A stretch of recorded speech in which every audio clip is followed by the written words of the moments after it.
Jesus Cristo era muito simples.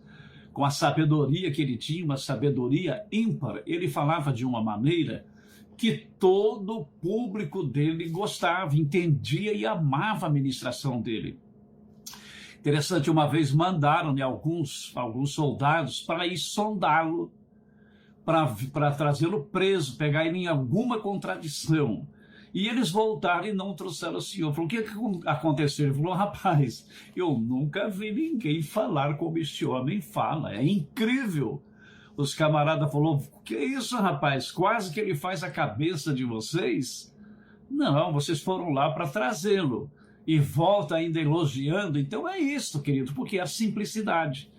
Os intelectuais, os grandes entendem. Mas a irmãzinha, né, que é diarista, que lava roupa para ganhar o seu ganha-pão, né, ter o seu dinheirinho, entende a mensagem. Isso que é lindo.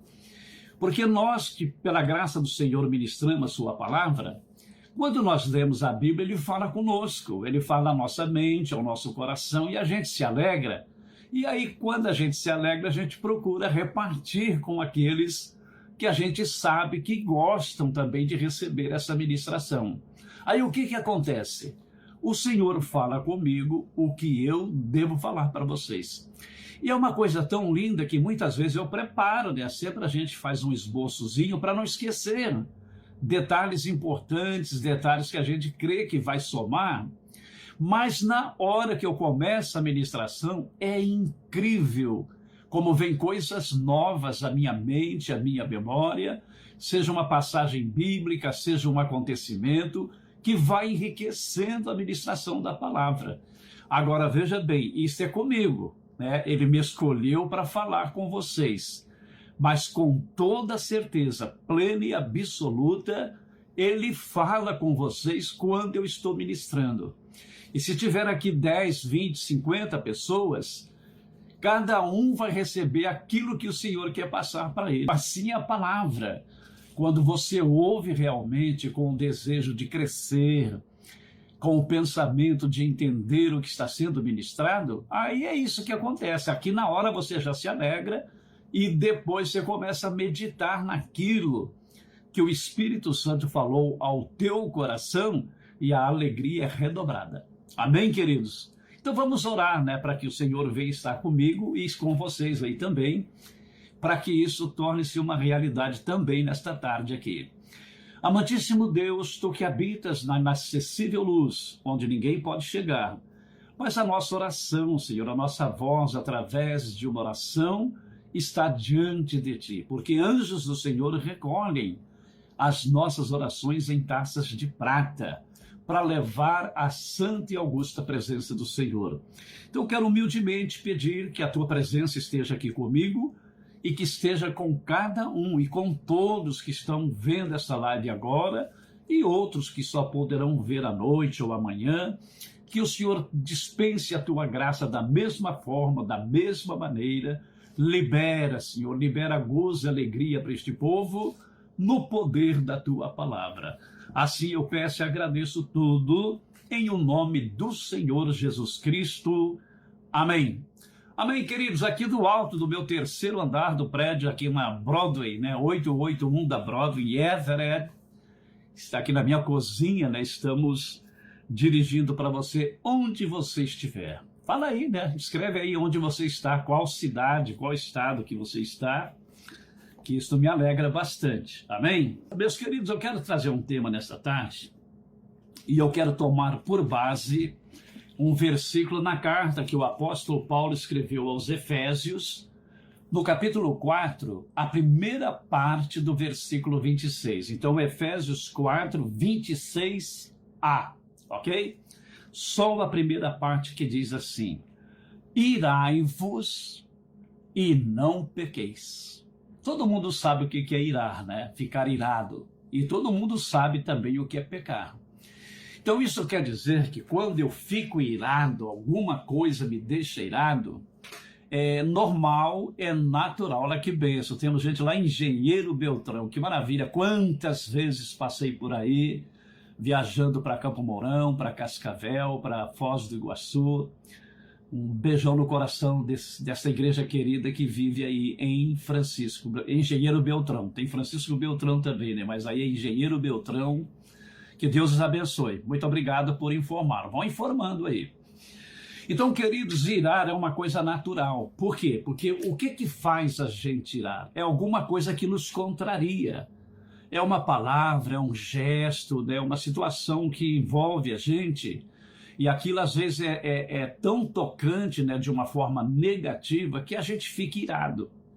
Agora, o problema da pessoa ficar irado é que, normalmente, uma pessoa irada, ele não reflete muito no que vai falar, no como vai agir. Então, esse é um perigo de ficar irado. Outra coisa, a pessoa, às vezes, ele fica tão irado que ele não mede as consequências. Já volto a falar nisso aqui. E pecar? Pecar é errar o alvo, porque o inimigo, ele conhece a minha natureza, ele conhece a tua natureza. E tem gente que tem um gênio mais forte do que o outro. Tem pessoas que se ofendem facilmente, já há outros que não dá bola, simplesmente ele consegue administrar, ele fica ali de boa, então ele foge, que a Bíblia manda a gente fugir da aparência do mal. Então a gente já vai aprendendo aí, é isto aí. Você viu que ficou irado, pede a graça do Senhor, peça ajuda ao Espírito Santo, fecha a boca, e se você vai ficar ali, vai dar confusão, então vaza, sai fora, vai refrescar a cabeça, que a gente se arrepende muito menos de não ter falado do que ter falado. Você já viu quando a gente discute com uma pessoa e depois você sai dali nervoso, irado, né, revoltado, e lá na frente você começa a refletir naquilo, e você fala, por que eu não falei isso? Olha, se eu tivesse falado isto, se eu tivesse falado assim, eu tinha travado este cara, tinha travado esta sujeita, por que eu não lembrei? Aí você fica arrependido. Mas quando você não fala, você se arrepende menos.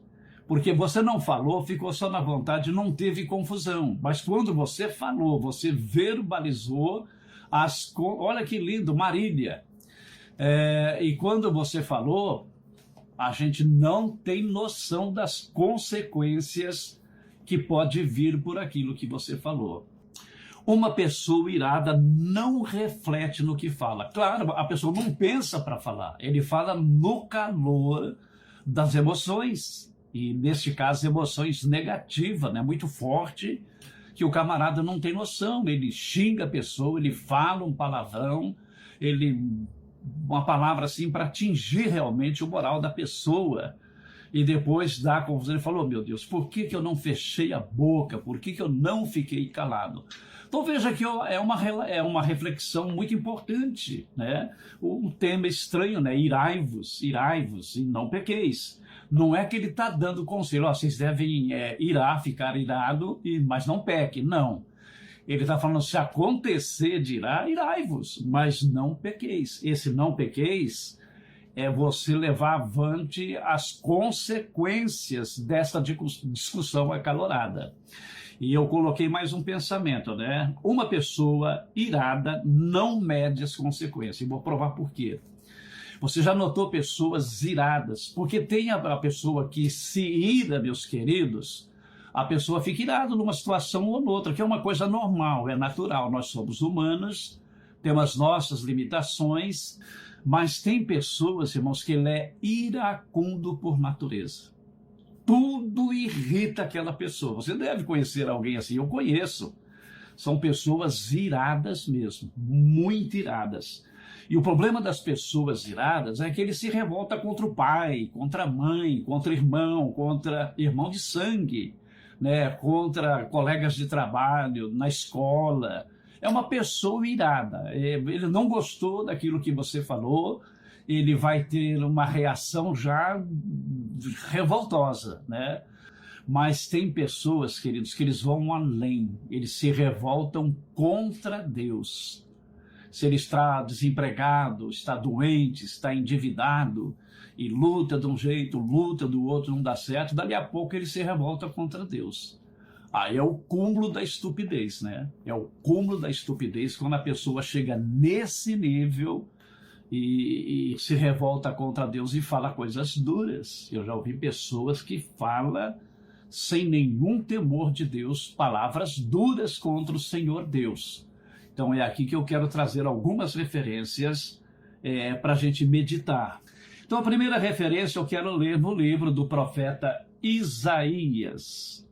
O profeta Isaías, quero ler no capítulo 45, o versículo de número 9. 45, 9, olha só, queridos. É Deus falando, certo?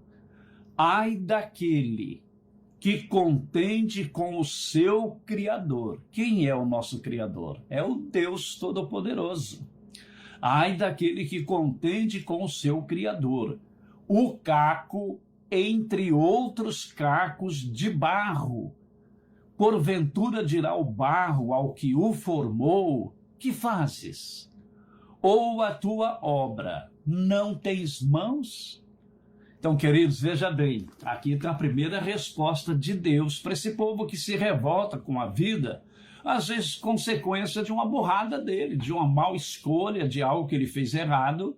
É natural que os resultados serão negativos. Ao invés de ele ficar bravo com ele e falar para ele mesmo: cara, você tem que tomar jeito, você tem que tomar a tua linha. Você é muito cancha curta, você é muito pavio curto. E que ousadia é essa, rapaz, de se revoltar contra Deus só quando o cara discutindo com ele mesmo, para ver se ele se emenda, se ele se aprende. Porque se ele não ouvir os conselhos dele, ele vai ouvir o conselho de quem? Então, às vezes, a gente fala com a gente mesmo: cara, você pisou na bola, né? Receba aí a instrução, principalmente quando é a instrução da palavra de Deus. Eu falo: o camarada é um caquinho no meio de outros cacos. E se acha na razão, na condição de discutir com Deus.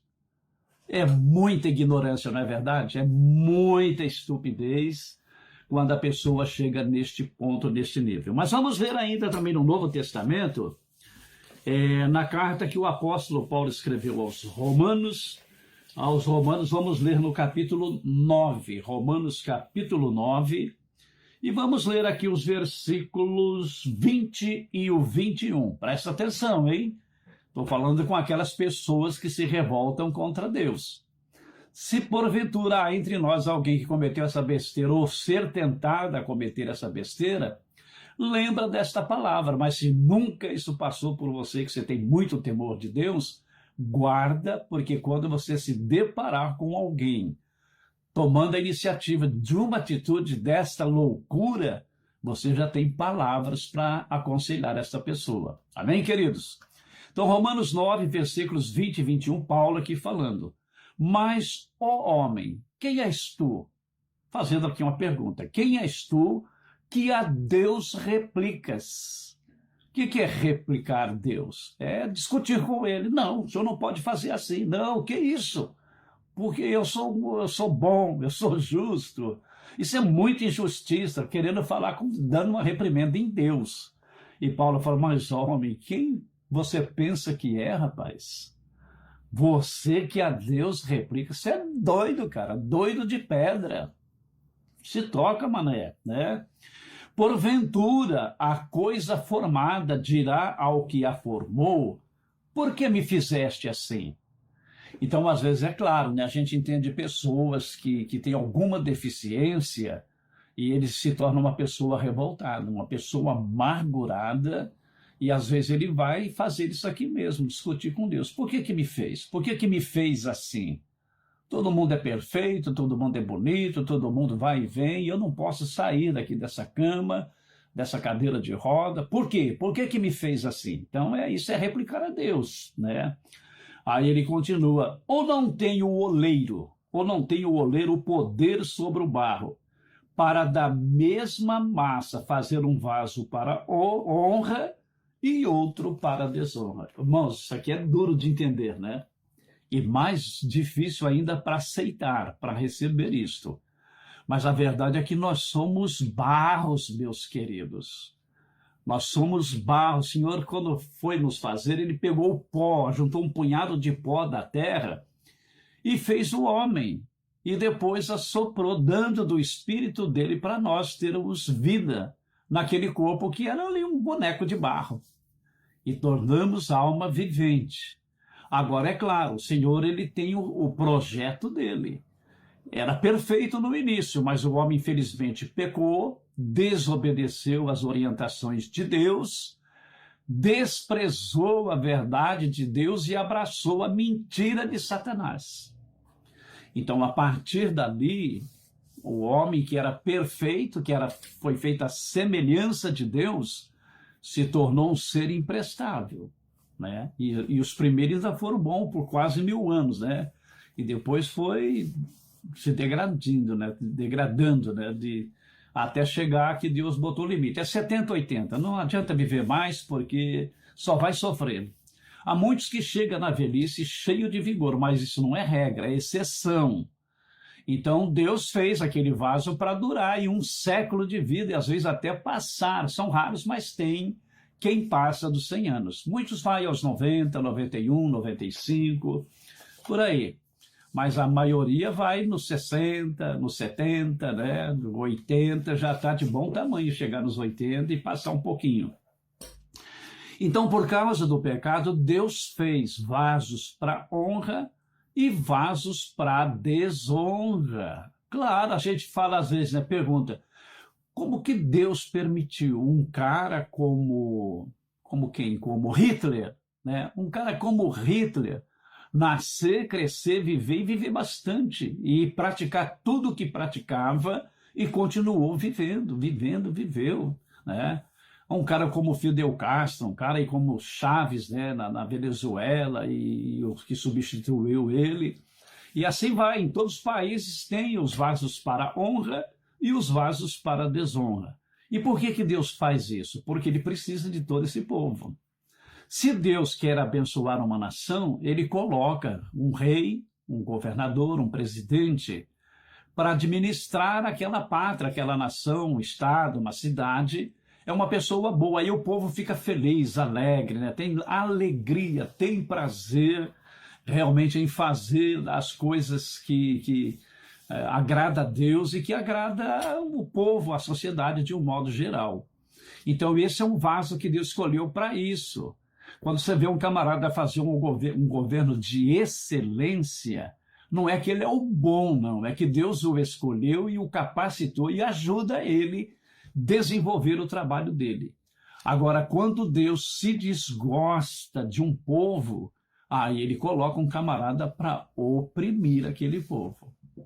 E às vezes é o próprio povo que escolhe, né? O povo tem a opção, a oportunidade de escolher o bom e também ou de escolher o ruim. E tem gente que se une, né, uma grande multidão para ficar com a bagaceira.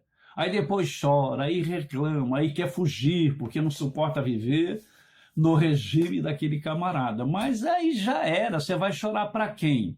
Se Deus apresentou para você os dois, mostrou quem é quem.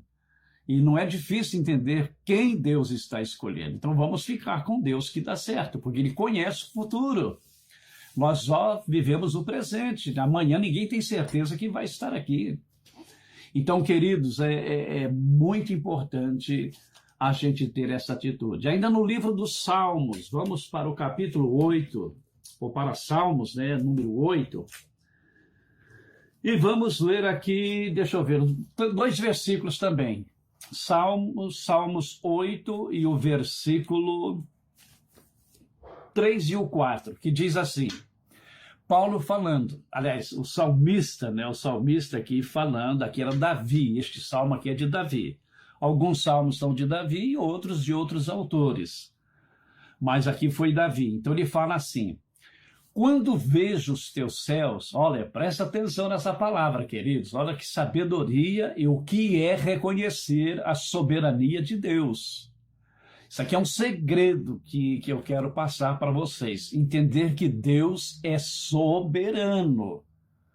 O que é um soberano? É aquele que manda e não pede, é aquele que pode tudo, não tem o que ele não pode, é soberano, está acima de tudo.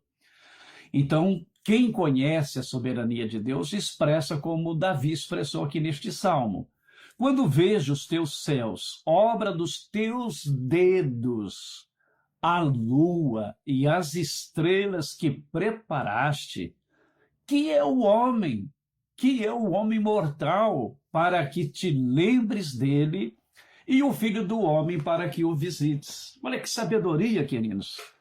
Meu Deus, quando eu começo realmente a prestar atenção naquilo que o Senhor fez, daquilo que o Senhor faz, eu fico pensando, mas peraí, com tanta grandeza, com tanto esplendor, com tanta glória, o que o Senhor foi perder tempo fazendo o homem, esse crápula, né? Eu não entendo, Senhor, o que nós somos para que o Senhor nos visite, para que o Senhor para ouvir a nossa oração, que o Senhor para atender a nossa necessidade. O Senhor envia anjos, o Senhor envia homens, né, pessoas para nos socorrer, nos tirar daquela situação angustiante. Aí eu fico maravilhado, Senhor, porque o que o Senhor criou no universo é infinitamente maior, superior que a nós homens. Contudo, o Senhor nos fez, somos obra das tuas mãos. Para pensar. Tudo que Deus fez aqui, ele foi dizendo, haja, e passou a existir. Mas quando chegou na nossa vez, ele parou, ele falou, façamos. Então, façamos é do verbo fazer no plural, né? Façamos. Então, estava ali o Pai, o Filho e o Espírito Santo. Então, queridos, é assim que ele começou a pensar e falou, mas Senhor, como que com toda essa glória que o Senhor fez, o Senhor nem precisava ter criado o homem, que só veio dar dor de cabeça para o Senhor, já errou no começo, já pecou, e contudo o Senhor continua trabalhando conosco, recuperando, restaurando, para que a gente possa te servir. Senhor, tem hora que eu não entendo isto, porque é muita honra para nós, é muito privilégio saber que o Senhor, sendo Deus, com todo o poder, com toda a sua soberania, ainda pensa na gente. Então, lindo, né? Muito bonito. Então, eu li tudo isso aqui, querido, essas referências aqui, e vou ler mais algumas ainda, para mostrar para essas pessoas que se revoltam contra Deus. Tem gente revoltada contra Deus. Tem pessoas que ele passa por alguma luta, Deus não resolve aquela luta para ele, e ele então se revolta contra Deus, sai da igreja, fala mal da igreja, fala mal do pastor, dos obreiros, dos irmãos, e não quer saber de Deus mais. Isso é loucura, isso é loucura. Deus nunca vai deixar de ser Deus. Ele nunca vai deixar de ser santo, nunca vai deixar de ser reto, justo, fiel. Ele é Deus, nele não há mudança, nem sombra de variação. Ele é o mesmo eternamente. Agora a gente não, a gente é um hoje, amanhã é outro, e sempre regredindo, né? Infelizmente, né? Deveria ser melhor, deveria ir se aperfeiçoando, mas lamentavelmente vai regredindo. Mas contudo Deus não deixa. Então, para você que tem essa atitude ou já teve, aqui está a palavra de Deus mostrando que você tem que dar marcha ré. Você vai ter que rever os teus valores. Vamos para o profeta Oséias. O profeta Oséias também fala no capítulo 13. Oséias, capítulo 13. Para tua perda. Presta atenção, hein? São termos pesados. Para tua perda, ó Israel, te rebelaste contra mim, contra o teu ajudador. Porque a gente pensa, irmãos, quando você está nessa situação difícil que não consegue resolver, ninguém te ajuda, ninguém está nem aí para você, você acha que Deus te abandonou, que ele esqueceu de você. Não, não, não, de jeito nenhum. Se ele se ausentar de nós, nós estamos mortos, morremos, que não suportamos mesmo. Então ele fala para tua perda, o que você ganhou? O que você pensa que vai ganhar em se rebelando contra mim? Se revoltando contra mim? Não tem, garoto, ninguém que luta comigo prevalece. Ele fala, te rebelaste contra mim, contra o teu ajudador. Rapaz, você acha que eu não te ajudo? Deixa eu perguntar para você. O ar que você respira, quem é que cria ar para você respirar para poder viver? O sol que te aquece. Quem criou o sol? A lua de noite, as estrelas, os rios, mares, né? A terra que produz comida, hortaliça, frutas. Quem foi que fez tudo isso? E se eu não cuidasse de você, você não aguenta, rapaz. Se alguém tapar a tua boca e o teu nariz, por um minuto você vai se espernear precisando de ar. E este ar que você respira, não sou eu que estou provendo para você? Agora, como que pode um camarada, um ser tão limitado, tão frágil? Frágil é como um vaso de barro. Você tem um vaso de barro, você tem que tomar o maior cuidado, porque se ele cair, ele se espatifa. Te rebelaste contra mim, contra o teu ajudador. Sou eu que te ajudo. Você pensa, Deus não está nem aí com uma como que não? Ele está te mantendo vivo? Ah, mas eu estou todo arrebentado, mas está vivo.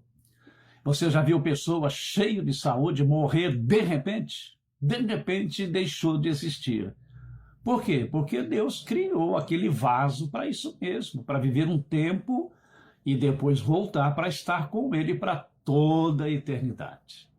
Tá bom, queridos? Vamos ver ainda Jó, o grande patriarca Jó, no capítulo 9. No capítulo 9, vamos ver aqui dos versículos 1 ao 4, que diz assim: Então Jó respondeu e disse, na verdade sei que assim é isso mesmo, é desse jeito e não tem como mudar. Jó falando, e Jó é um homem sábio, né? Que Deus deu testemunho dele. Porque como se justificaria o homem para com Deus? Como? Nunca, né? Se quiser contender com ele, nenhuma de 1000 coisas lhe poderá responder. Ele é sábio de coração, poderoso em forças. Quem se endureceu contra ele e teve paz? A própria consciência vai arrebentar com a pessoa que se atreve a discutir com Deus. Então, queridos, é melhor, né? É muito melhor não entender, mas aceitar, sabendo que Deus não erra. Deus não erra. O problema é que, normalmente, quando o Senhor nos submete a uma prova, Ele quer nos consertar, Ele quer nos melhorar. Só que muita gente demora para entender. E por que demora para entender? Demora para resolver o seu problema. Se você já entender já de cara, logo você está liberto, porque já não há mais necessidade daquela prova para você. Você provou que realmente ama o Senhor, reconhece Ele como Deus, como Senhor, e glórias a Deus. Jó glorificou a Deus na pior fase da vida dele. Ele que era super rico, ficou miserável no momento e doente ainda. E doença rara, né? Deve ser uma lepra, alguma coisa assim que ia consumindo ele em vida. Perdeu todos os filhos, 10 filhos, perdeu todos, né? E a esposa ainda não aguentou, não suportou e falou para ele, amaldiçoa teu Deus e morra. Você acha que tem graça a gente viver numa desgraça dessa? Então, queridos, a gente tem que estar com a palavra de Deus realmente em nós. Vamos ainda para Jó, no capítulo 38, e eu quero ler a primeira parte, Deus falando com Jó. Onde estavas tu? Olha o que ele falou lá atrás, ele falou, se Deus de 1000 perguntas que ele fizer para você, você não vai conseguir responder nenhuma. E olha aqui a pergunta que Deus faz para ele aqui agora no final. Onde estavas tu quando eu fundava a terra? Tremendo, né, queridos? Tremendo. Onde que você está? Faze-mo saber se tens inteligência. E olha que Jó era grande, hein? Ele era tão grande que Satanás desafiou Deus para liberar Jó, para ele se andar com a vida de Jó. E Deus perguntou para ele, você já viu alguém como meu servo Jó? Um homem íntegro, um homem que se desvia do mal, um homem temente a Deus. Você conhece alguém como ele? Já viu alguém como ele? O próprio Deus. E agora Deus fala para ele, né? Onde estavas tu quando eu fundava a terra? Me faz saber se tem inteligência, se você tem inteligência para isso. Então, meus queridos, este Deus é o Deus digno de toda glória e nós devemos aceitar com humildade e gratidão tudo o que passamos. São fases, né? Fases que surgem na nossa vida e a gente tem que estar preparado para viver cada uma dessas fases. Amém, queridos? Agora, veja bem, irmãos, essas pessoas iracundas, é muito importante a gente não ter, assim, intimidade com essas pessoas. Não é prudente você conviver com essas pessoas, porque isso aí pega. Você vai convivendo com uma pessoa que para tudo ele se revolta com tudo. E as atitudes dele são sempre de uma pessoa revoltada que não reflete, não pensa naquilo que está fazendo, não mede as consequências que poderá vir. E a Bíblia tem conselhos neste sentido, nessa direção aí. Vamos ver a primeira em Provérbios. Provérbios, no capítulo 22. Provérbios 22, deixa eu ver aqui. O 22, o versículo 24 e o 25. Provérbios 22, os versículos 24 e 22 diz assim, presta atenção nesse conselho aqui, hein? Diz assim, não acompanhes o iracundo. Quer dizer, não anda com esse cara, gente, deixa para lá. Nem andes com o homem colérico. Eu trabalhei com um camarada, irmãos, que eu nunca conheci alguém como aquele, nem antes e nem depois. Colérico no sentido da palavra. O cara se irritava com tudo e metia o pé em tudo quando ele ficava nervoso. Então não acompanhes o iracundo, nem andes com o colérico, com o homem colérico, para que não aprendas, está vendo a força da influência? Para que não aprendam as suas veredas e tomes um laço para a tua alma. É bom a gente ter juízo, né? E receber os conselhos de Deus. Mas Provérbios, ainda no capítulo 29, pertinho aqui, e o versículo 22, diz assim, deixa eu ver aqui, presta atenção nisso aqui. O homem iracundo levanta contendas, e o furioso multiplica as transgressões. Tem que ter cuidado, né? Não anda com esse tipo de gente, deixa para lá.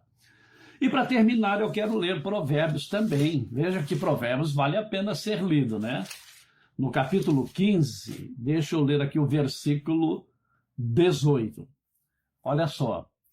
O homem iracundo suscita contendas. Olha o contraste. Mas o longânimo apaziguará a luta.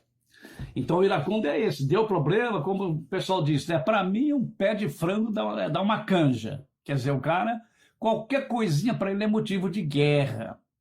É motivo de briga, de discussão.